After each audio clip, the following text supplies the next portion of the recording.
It's May 1940. British and Allied troops are defeated, surrounded, and about to be destroyed by the Nazi war machine on the beaches of Dunkirk. Suddenly, a miracle occurs. Thousands of pleasure yachts, fishing boats, lifeboats, merchant marine, and British naval vessels manned by ordinary citizens come to Dunkirk and rescue those soldiers in a mass exodus.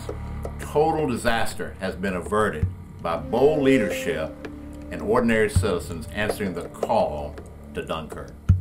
Just as British soldiers were trapped on the beaches of Dunkirk, today 75 to 80% of Christian children are trapped in the state-run public schools.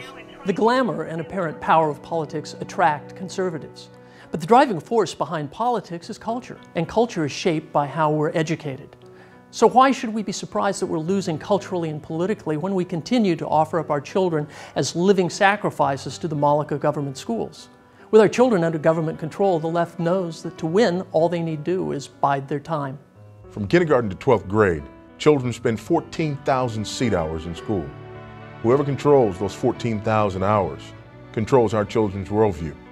Charles Potter, a signer of the Humanist Manifesto, said it best: "What can the theistic Sunday school, meeting for an hour once a week, do to stem the tide of a 5-day program of humanistic teaching?" The left knows that whoever controls the children owns the future. That's why so many 60s radicals like Bill Ayers went into education. Now they effectively control the government school system and its curriculum. But worse, we give them our children. They understand, everybody understands, that if you control the schools, you control the future. A society's culture is an expression of its worldview. That worldview is formed by education. If we give our children to institutions that teach cultural Marxism and secular humanism, why should we be surprised that we get back a generation of cultural Marxists? If we want to see lasting cultural renewal, what we have to see is a decrease in the number of students who are being indoctrinated by our Marxist educational system. My call to Dunkirk proposal is very simple. Let all families, churches, pastors, major Christian ministries, and organizations concentrate for 1 year on extracting Christian children from the pagan, godless public schools. A lot of effort's been wasted on school reform. Government schools are no more reformable than Soviet collective farms. The model is a mistake. Conservative school reformers are a lot like Civil War reenactors who specialize in Pickett's charge. They never take the high ground, they never really win. 40 years of school reform failure is enough. We need new leadership. Listen, it's time for us to make some sacrifices. Black families often ask me, why should we leave the public schools when our forefathers fought, marched, bled, and sometimes even died so that we might have the right to attend those schools? My answer is quite simple.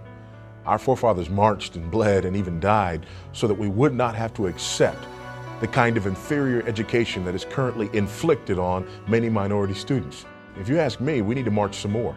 And the first place we need to march is right out the front door of those Christ-dishonoring, academically inferior, soul-killing government indoctrination centers.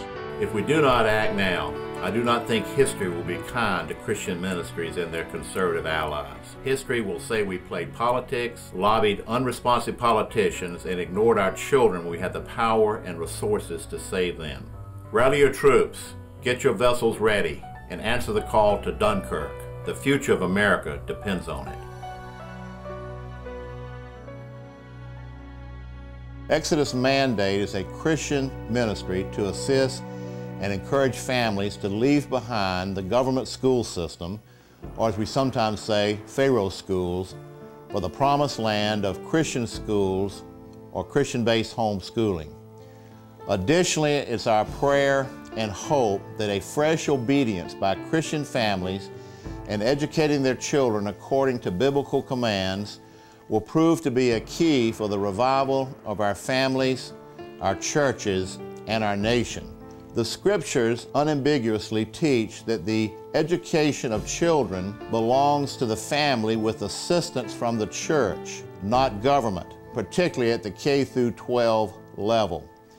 We rely on such texts as Deuteronomy 6:1-9, Matthew 28:20, the Great Commission text, which all Christians live by.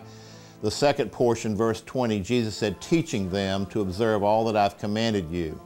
We've been in a long 60, 80-year cultural, and spiritual war for the soul of the nation. And if the Christian church today will educate their children according to biblical commands, we believe the Lord will have mercy on us and we can begin to reverse the spiritual and moral and cultural slide, and perhaps we will see revival in our times. Please examine our webpage at exodusmandate.org. We shall have